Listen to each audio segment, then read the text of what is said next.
ಲೈಫಲ್ಲಿ ಸಣ್ಣ ಸಣ್ಣ ಮೂಮೆಂಟ್ಸ್ಗಳನ್ನು ನಾವು ಎಂಜಾಯ್ ಮಾಡೋದಕ್ಕೆ ಕಲಿತಾಗ ಲೈಫ್ ಈಸ್ ಬ್ಯೂಟಿಫುಲ್ ಅನಿಸುತ್ತೆ.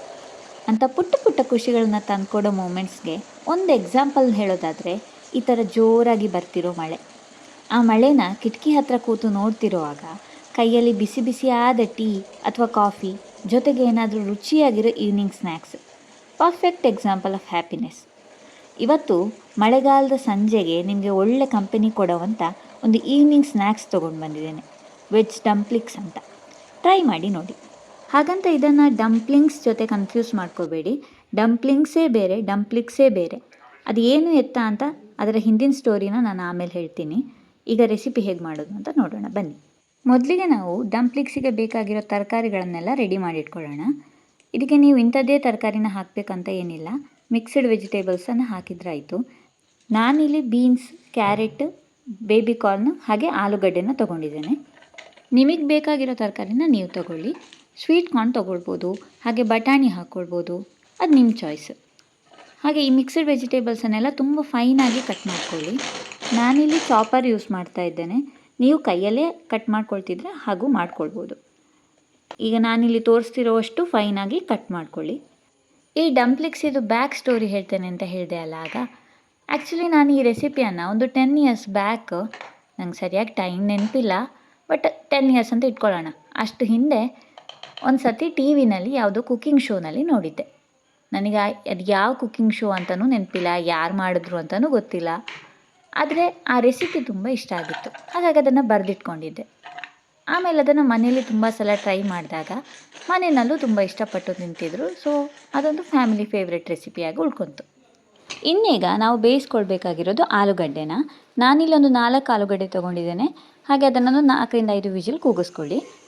ಇನ್ನೀಗ ಒಂದು ಸಪ್ರೇಟ್ ಪ್ಯಾನಲ್ಲಿ 1 ಕಪ್ ಆಗುವಷ್ಟು ಕಟ್ ಮಾಡಿರೋ ಬೀನ್ಸ್, ಒಂದು ಕಪ್ ಆಗುವಷ್ಟು ಕ್ಯಾರೆಟ್, ಆಮೇಲೆ ಒಂದು 2 ಕಪ್ ಆಗುವಷ್ಟು ಬೇಬಿ ಕಾರ್ನನ್ನು ಹಾಕ್ಕೊಂಡಿದ್ದೇನೆ. ಅದಕ್ಕೆ ಅದು ಮುಳುಗುವಷ್ಟು ನೀರು ಹಾಕ್ಕೊಳ್ಳಿ. ಆಮೇಲೆ ಒಂದು ಸ್ಪೂನ್ ಆಗುವಷ್ಟು ಉಪ್ಪನ್ನು ಹಾಕಿ ಅದನ್ನು ಮುಚ್ಚಿ ಬೇಯಿಸಿ. ತರಕಾರಿ ಪೂರ್ತಿಯಾಗಿ ಬೇಯಬೇಕಂತ ಏನಿಲ್ಲ, ಅದನ್ನು ನಾವು ಮತ್ತೆ ಡೀಪ್ ಫ್ರೈ ಮಾಡೋದ್ರಿಂದ ಈಗ ಒಂದು 10 ಮಿನಿಟ್ಸ್ ಮಾತ್ರ ಬೇಯಿಸ್ಕೊಂಡ್ರೆ ಸಾಕು. ಇನ್ನೀಗ ಒಂದು ಬೌಲಲ್ಲಿ ಬೇಯಿಸ್ಕೊಂಡಿರೋ ತರಕಾರಿ ಹಾಕ್ಕೊಳ್ಳಿ. ಅದಕ್ಕೆ ಈಗಾಗಲೇ ಬೇಯಿಸ್ಕೊಂಡಿರೋ ಹಾಗೆ ತುರಿದಿರೋ ಅಂಥ ಆಲೂಗಡ್ಡೆಯನ್ನು ಹಾಕ್ಕೊಳ್ಳಿ. ಆಲೂಗಡ್ಡೆ ನಾನಿಲ್ಲಿ ಒಂದು ಆಲ್ಮೋಸ್ಟ್ 2 ಕಪ್ ಆಗುವಷ್ಟು ತೊಗೊಂಡಿದ್ದೇನೆ. ಅದಕ್ಕೊಂದು ಸ್ವಲ್ಪ ಕೊತ್ತಂಬರಿ ಸೊಪ್ಪು, ಸ್ವಲ್ಪ ಉಪ್ಪು ನೀವು ರುಚಿಗೆ ಎಷ್ಟು ಬೇಕೋ ಅಷ್ಟು ತಗೊಳ್ಳಿ. ಆಮೇಲೆ 1.5 ಟೇಬಲ್ ಸ್ಪೂನ್ ಆಗುವಷ್ಟು ಮೈದಾ, ಆಮೇಲೆ 1 ಟೇಬಲ್ ಸ್ಪೂನ್ ಆಗುವಷ್ಟು ಕಾರ್ನ್ಫ್ಲೋರನ್ನು ತೊಗೊಂಡಿದ್ದೇನೆ. ಕಾರ್ನ್ಫ್ಲೋರ್ ಹಾಕೋದ್ರಿಂದ ಡಂಪ್ಲಿಂಗ್ಸ್ ತುಂಬ ಕ್ರಿಸ್ಪಿಯಾಗಿ ಬರುತ್ತೆ. ಇನ್ನೀಗ ಈ ಮಿಶ್ರಣಕ್ಕೆ ಒಂದು ಅರ್ಧ ಟೇಬಲ್ ಸ್ಪೂನ್ ಆಗುವಷ್ಟು ಚಾಟ್ ಮಸಾಲ, ಆಮೇಲೆ 1 ಟೇಬಲ್ ಸ್ಪೂನ್ ಆಗುವಷ್ಟು, ಅಥವಾ ನಿಮಗೆ ಖಾರ ಜಾಸ್ತಿ ಬೇಕು ಅಂದರೆ ಸ್ವಲ್ಪ ಜಾಸ್ತಿ ಮೆಣಸಿನ ಹುಡಿಯನ್ನು ಹಾಕ್ಕೊಳ್ಳಿ. ನಾನಿಲ್ಲಿ ಮೆಣಸಿನ ಹುಡಿಯನ್ನು ಮೊದಲೇ ಹಾಕ್ಕೊಳ್ಳೋದಕ್ಕೆ ಮರ್ತಿದ್ದೆ, ಹಾಗಾಗಿ ಮಿಕ್ಸ್ ಮಾಡಿದ ಮೇಲೆ ಮತ್ತೆ ಹೇಗೇನು ಮೆಣಸಿನ ಹುಡಿ ಒಂದು ಸ್ವಲ್ಪ ಕಾರ್ನ್ಫ್ಲೋರನ್ನು ಹಾಕ್ಕೊಂಡು ಮಿಕ್ಸ್ ಮಾಡ್ಕೊಳ್ತಾ ಇದ್ದೇನೆ. ನಾವಿನ್ನೂ ಮಾಡಬೇಕಾಗಿರೋದು ಡಂಪ್ಲಿಂಗ್ಸಿಗೆ ಕಾಂಬಿನೇಷನ್ ಆದ ಒಂದು ಸಾಸ್. ಈ ಸಾಸನ್ನು ಮಾಡೋದಕ್ಕೆ ನಾನಿಲ್ಲಿ 2 ಮೀಡಿಯಮ್ ಸೈಜ್ ಈರುಳ್ಳಿಯನ್ನು ತೊಗೊಂಡಿದ್ದೇನೆ. ಸಾಸಿಗೆ ಹಾಕುವಂಥ ಎಲ್ಲ ಇಂಗ್ರೀಡಿಯೆಂಟ್ಸನ್ನು ತುಂಬ ಫೈನಾಗಿ ಚಾಪ್ ಮಾಡ್ಕೊಳ್ಳಿ. ನಾನಿಲ್ಲಿ ಈರುಳ್ಳಿಯನ್ನು ಕೂಡ ತುಂಬ ಫೈನಾಗಿ ಚಾಪ್ ಮಾಡ್ಕೊಳ್ತಾ ಇದ್ದೇನೆ.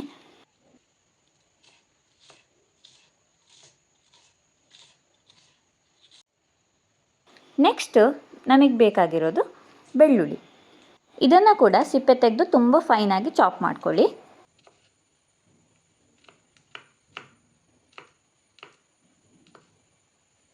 ಇನ್ನು ಹಸಿಮೆಣಸು, ಆಮೇಲೆ ಒಂದು ಸ್ವಲ್ಪ ಕೊತ್ತಂಬರಿ ಸೊಪ್ಪು ಎಲ್ಲನೂ ಕಟ್ ಮಾಡ್ಕೊಳ್ಳಿ. ಹಸಿಮೆಣಸು ನಾನಿಲ್ಲಿ ಒಂದೇ ತೊಗೊಂಡಿದ್ದೇನೆ. ಈ ಮೆಣಸು ತುಂಬ ಖಾರ ಇತ್ತು, ಹಾಗೆ ನಾವು ಡಂಪ್ಲಿಂಗ್ಸಲ್ಲೂ ಖಾರಕ್ಕೆ ಬೇಕಾಗಿರೋದನ್ನೆಲ್ಲ ಹಾಕ್ಕೊಂಡಿರೋದ್ರಿಂದ ಈ ಸಿರಪನ್ನು ಜಾಸ್ತಿ ಖಾರ ಮಾಡ್ಕೊಂಡಿಲ್ಲ ನಾನು. ನಿಮಗೆ ಬೇಕು ಅಂದರೆ ಜಾಸ್ತಿ ಹಾಕ್ಕೊಳ್ಳಿ. ನಾವೀಗ ಒಂದು ಪ್ಯಾನಲ್ಲಿ 1.5 ಕಪ್ ಆಗುವಷ್ಟು ನೀರನ್ನು ತಗೊಂಡು ಅದಕ್ಕೊಂದು 1/4 ಕಪ್ ಸಕ್ಕರೆ ಹಾಕ್ಕೊಳ್ಬೇಕು. ಈ ಸಕ್ಕರೆ ನೀರು ಒಂದು ಕುದಿ ಬಂದ ಮೇಲೆ ಗ್ಯಾಸ್ ಸ್ಟವನ್ನು ಆಫ್ ಮಾಡ್ಕೊಳ್ಳಿ. ಇದಾದಮೇಲೆ ಇದಕ್ಕೆ ಈಗಾಗಲೇ ಕಟ್ ಮಾಡ್ಕೊಂಡಿರೋ ಈರುಳ್ಳಿ, ಬೆಳ್ಳುಳ್ಳಿ, ಹಸಿಮೆಣಸು, ಕೊತ್ತಂಬರಿ ಸೊಪ್ಪು ಎಲ್ಲನೂ ಹಾಕ್ಕೊಳ್ಳಿ.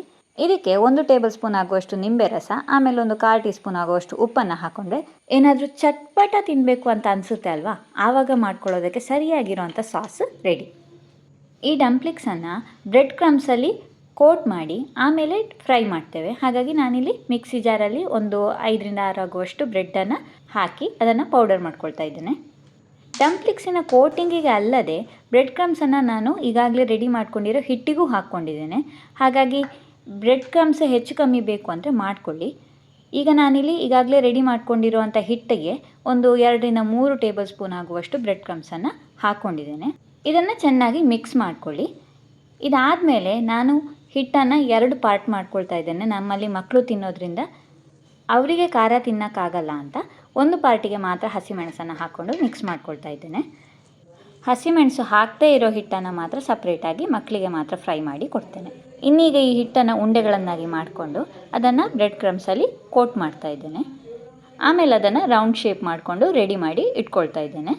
ಡೀಪ್ ಫ್ರೈ ಮಾಡೋದಕ್ಕೆ ಮೊದಲೇ ಇದನ್ನು ರೆಡಿ ಮಾಡಿ ಇಟ್ಕೊಂಡಿದ್ರೆ ಫ್ರೈ ಮಾಡುವಾಗ ತುಂಬ ಈಸಿ ಆಗುತ್ತೆ. ಇಲ್ಲ ಅಂತಂದರೆ ಒಂದು ಕೈನಲ್ಲಿ ಉಂಡೆ ಮಾಡ್ಕೊಳ್ಬೇಕು, ಇನ್ನೊಂದು ಕೈನಲ್ಲಿ ಫ್ರೈ ಮಾಡಬೇಕು ಅಂತ ಹೇಳಿದಾಗ ತುಂಬ ಕಷ್ಟ ಆಗುತ್ತೆ. ಇನ್ನೀಗೊಂದು ಪ್ಯಾನಲ್ಲಿ ತೆಂಗಿನೆಣ್ಣೆ ತಗೊಂಡು ಅದು ಸರಿಯಾಗಿ ಕಾದ ಮೇಲೆ ಅದಕ್ಕೆ ಒಂದೊಂದೇ ಉಂಡೆಗಳನ್ನು ಹಾಕ್ತಾ ಬರ್ತಾ ಇದ್ದೇನೆ.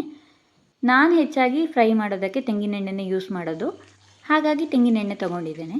ನಿಮಗೆ ಯಾವ ಎಣ್ಣೆನ ಯೂಸ್ ಮಾಡಿ ಅಭ್ಯಾಸನೋ ಅದೇ ಎಣ್ಣೆಯನ್ನು ತೊಗೊಳ್ಬೋದು. ಡಂಪ್ಲಿಕ್ಸನ್ನು ಎಣ್ಣೆಗೆ ಹಾಕುವಾಗ ಎಣ್ಣೆ ಸರಿಯಾಗಿ ಬಿಸಿಯಾಗಿರಬೇಕು.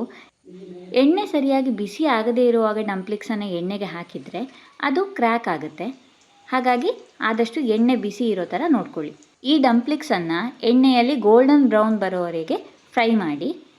ಇಷ್ಟು ಮಾಡಿದ್ರೆ ಹೊರಗಡೆಯಿಂದ ಕ್ರಂಚಿ ಆಗಿರೋ ಹಾಗೆ ಒಳಗಡೆ ಸಾಫ್ಟ್ ಆಗಿರುವಂಥ ಬಿಸಿ ಬಿಸಿಯಾದ ಹಾಗೆ ರುಚಿಯಾದಂಥ ಡಂಪ್ಲಿಕ್ಸ್ ತಿನ್ನೋದಕ್ಕೆ ರೆಡಿ.